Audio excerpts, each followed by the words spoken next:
मुंबईमध्ये भाजप, शिवसेना आणि राष्ट्रवादी एकत्र लढणार असल्याची माहिती मुख्यमंत्री देवेंद्र फडणवीस यांनी दिली आहे। तर ठाणे आणि पुणे पिंपरी बद्दल सुद्धा भाजपच्या भूमिका स्पष्ट करण्यात आल्या आहेत।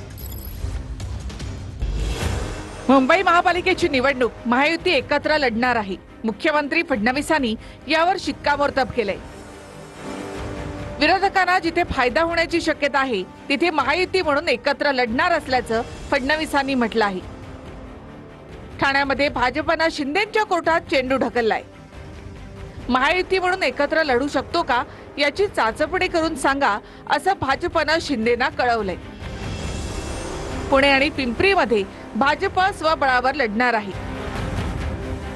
पुणे आणि पिंपरीमध्ये अजित पवार यांची राष्ट्रवादी आणि शिंदेंची शिवसेना देखील स्वतंत्र लढण्याची शक्यता आहे। त्यांना काय म्हणायचं मला माहित नाही। मी महायुतीचं सांगितलं कारण मी महायुतीच्या राज्य समन्वय समितीचा सदस्य आहे। त्यामुळे तिथं जी चर्चा झाली त्याप्रमाणे आता दिवाळीनंतर आमची मंत्रिमंडळ बैठक मंगळवारी झाली की दर मंगळवारी महायुतीच्या समन्वय समितीची बैठक माझ्याच निवासस्थानी असते। येणाऱ्या बैठकीमध्ये नेमकी काय चर्चा होती ते आपल्या मुंबई प्रतिनिधींना कळेल। तर मुंबईमध्ये महाविकास आघाडीचं गणित फिसकटणार असल्याचं चित्र आहे। मुंबईत ठाकरे बंधू एकत्र लढणार आहेत, तर काँग्रेसची मात्र स्वतंत्र लढण्याची भूमिका आहे। मुंबईत महायुती एकत्र लढणार हे निश्चित झालेलं असताना महाविकास आघाडीचं गणित मात्र फिसकटणार आहे। कारण ठाकरे बंधू एकत्र लढणार असले तरी काँग्रेसनं मात्र वेगळं लढण्याची भूमिका घेतली आहे। गेल्या आठवड्यातच मुंबईतल्या काँग्रेस नेत्यांची चन्नीथला यांच्यासोबत बैठक झाली।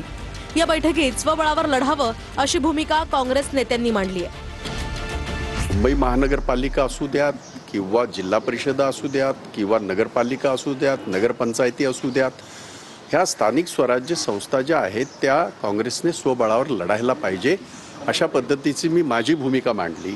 आपण आता काँग्रेस म्हणून एकटं लढून नंतर आपण अलायन्स करूही शकतो असं अनेक वेळेला झालेलं आहे। ज्यावेळी पीएससीची मीटिंग झाली त्यावेळी बिलकुल कार्यकर्त्यांचं असं म्हणणं होतं की यावेळच्या मुंबई महानगरपालिकेचे जे इलेक्शन आहे त्या इलेक्शनमध्ये जे आहे ते आपली भूमिका वेगळी असली गेली पाहिजे। परंतु आमच्याकडे कुठल्याही गोष्टीमध्ये निर्णय घेत असताना त्या ठिकाणी जे आहे ते पक्षश्रेष्ठींशी याबद्दल चर्चा केली जाते, त्याच्यानंतर या संदर्भामधला निर्णय घेतला जाईल। आमच्या तेथील अध्यक्षा वर्षाताई गायकवाड आहेत आणि त्यांचं अजून काही त्या संदर्भातली भूमिका कदाचित आली नाही। काँग्रेसने तिथे जावं की नाही जावं हे काँग्रेसच्या स्थानिक युनिटवर आम्ही सोडलेलं आहे, कारण या स्थानिक निवडणुका आहे।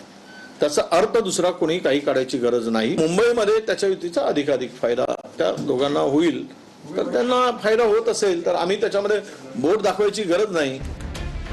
दरम्यान भाई जगतापांच्या वक्तव्यानंतर मनसे नेते अविनाश अभ्यंकर यांनी खोचक टोला लगावलाय।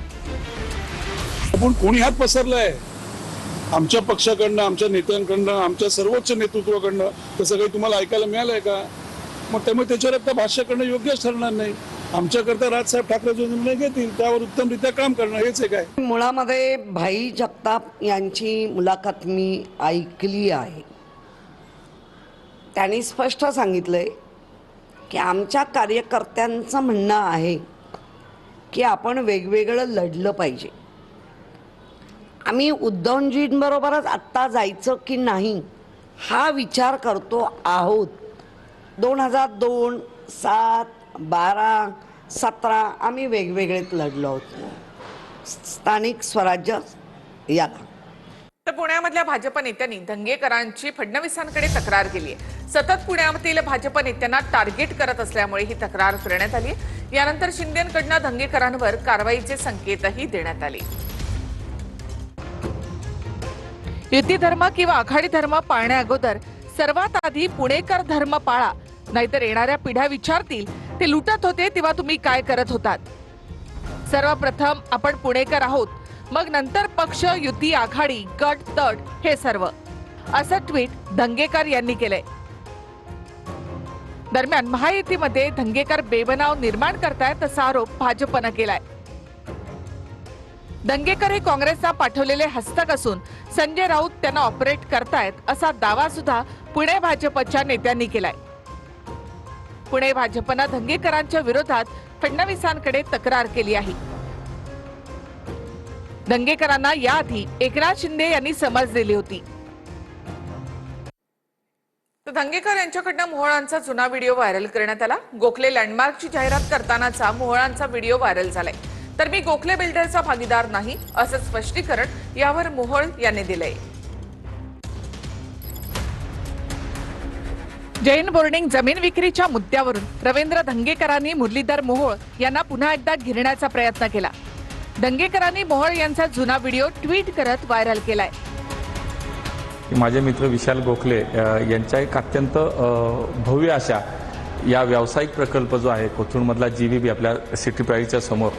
हा व्हिडिओ ट्विट केल्यानंतर दंगेकरांनी काय म्हटलं तेही बघा. कंपनी गोखलेंची कमी यांचीच जास्त असल्याचं जाणवतं. कारण हे महाशय अगदी फ्लॅट दाखवण्याच्या जाहिराती देखील स्वतःच करायचे. तसेही 50% भागीदार म्हणजे कंपनीचा निम्मा मालक असतो. उगीच मंत्रिपदाच्या नियमामुळे मंत्रिपद मिळाल्यानंतर 6 महिन्यांनी जड अंतकरणानं हे कंपनीतून बाहेर पडले. बरं, खरंच बाहेर पडले की फक्त कागदोपत्री बाहेर पडलेत हे देव जाणे. कारण यांचे 50% शेअर्स कुणाला दिलेत याबद्दल कोणतीही माहिती यांनी दाखवलेली नाही. त्यामुळे कंपनीच्या भविष्यातील 30,000 कोटींच्या फायद्याच्या प्रोजेक्टमध्ये यांची इन्व्हॉल्वमेंट नसणार का, काय वाटतं?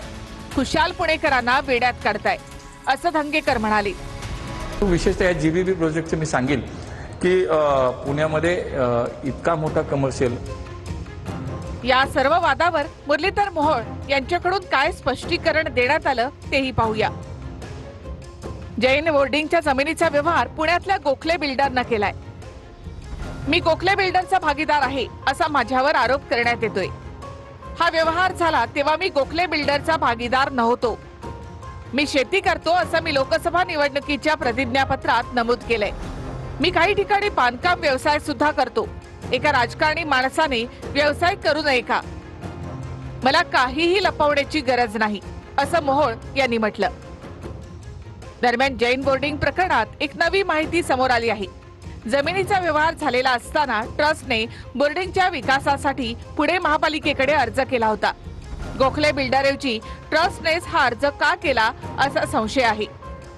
या जमीन व्यवहार प्रकरणामध्ये धर्मादाय आयुक्तांसह पालिकेचे अधिकारी अडकल्याचा संशय आहे. या व्यवहारामध्ये जैन बोर्डिंगचे ट्रस्टी आणि पालिकेचे अधिकारी यांच्यातही संगनमत झालं का असा संशय आहे.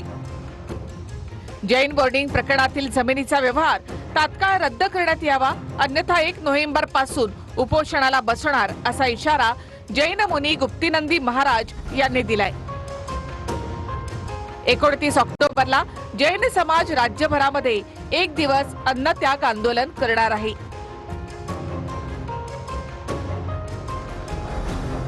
कि 29 तारीख के दिन में 29 तारीख को सकल जैन समाज की जितनी श्रावक श्राविकाएं हैं उन सभी ने, चाहे वो जहां से हों, वो भगवान महावीर स्वामी को बचाने के लिए सभी को उपवास करना है, सभी को अनशन करना है. जिससे अनशन में अनशन करे, एकासन करे, लेकिन सबको उसके लिए त्याग करना है. और हजारों लाखों लोग इसमें बैठने वाले हैं. हमारी संपत्ति, हमारा मंदिर, हमारा कैंपस एचएनडी यदि सरकार ने हमको नहीं दिया तो 1 तारीख से मेरा अनशन तय है. अन्न जल का त्याग पक्का है.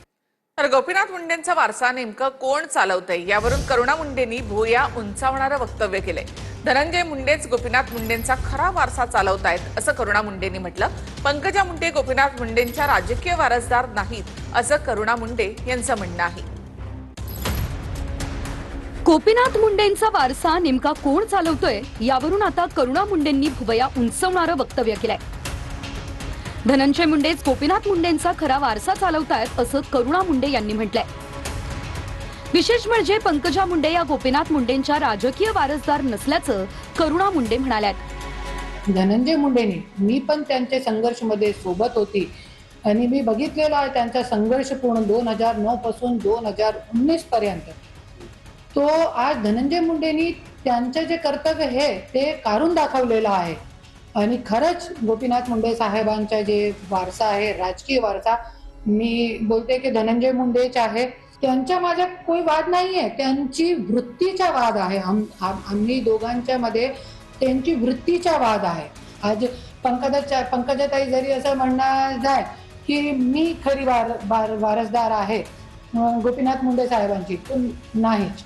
क्योंकि राजकारणामध्ये जे वारस असतात ते पोटाचे नसून विचारांचे असते, जे धनंजय मुंडेंनी पार पाडलं. याआधी छगन भुजबळांनी गोपीनाथ मुंडेंचा वारसा धनंजय मुंडे यांनी चालवावा असं वक्तव्य केलं होतं. मी धनंजयला म्हणालो, अरे बाकीचं तर काम मी तुला देऊ शकत नाही, पण हे गोरगरीब लाखो लोक आशेनं बघतायत. गोपीनाथराव मुंडेंचे तुम्ही वारसदार, हे काम तुम्ही घ्या. गोपीनाथराव मुंडेंसारख्या सगळ्यांच्या हृदयात तुम्ही सुद्धा जाऊन बसू शकता. हो, आता मला पाहायला वेळ मिळाला नाही ते सगळे भाषण, आता मी पाहीन जरा वेळ मिळाल्यावर, पण आता हे होणारच आहे.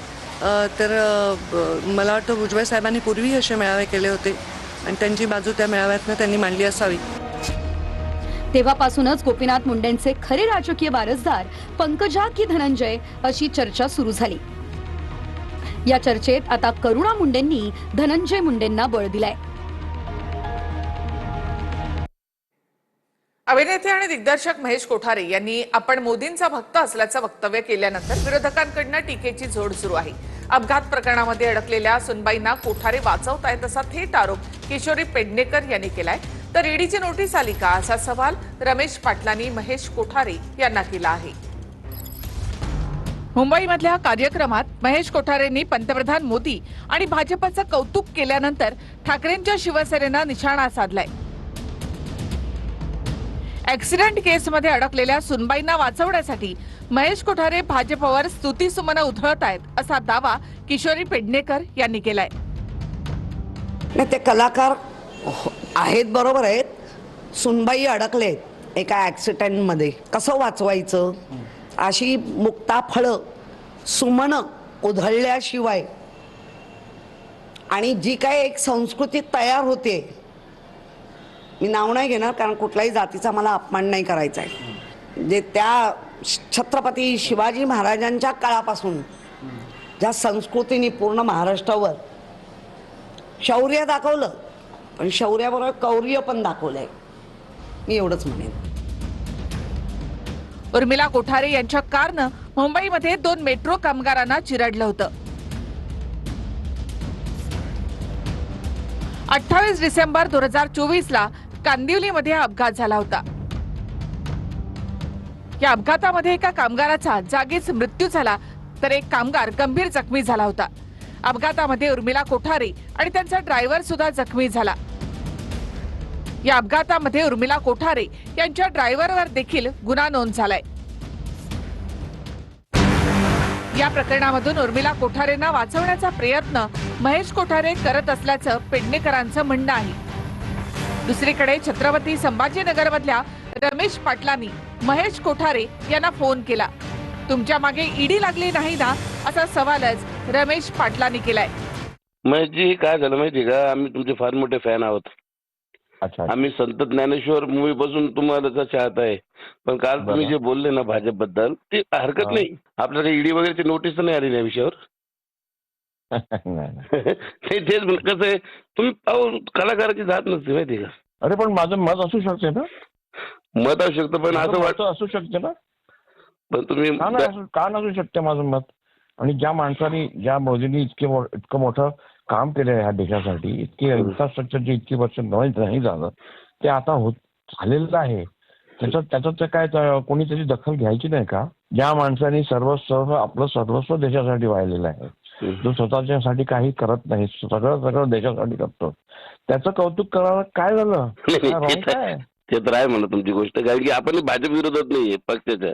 मग भाजप विरोधात काय, मी भाजप भक्त आहे आणि मी म्हणतो ठामपणे आज, आणि मी मोदीजींचा सुद्धा भक्त आहे. काय म्हणणं आहे बोलत.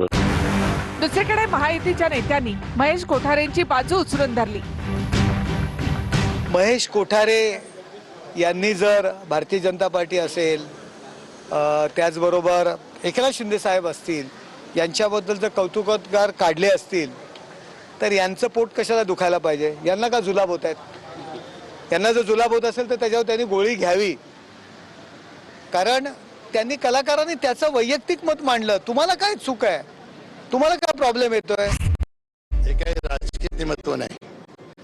मोदीजींवर प्रेम करणारे आपल्या देशातच नाही, विश्वात लोक आहेत. एखाद्या कार्यक्रमात महेश कोठारेंनी मी मोदी भक्त आहे आणि महापौर भाजपाचा होणार असं वक्तव्य केलं असेल, तर त्याला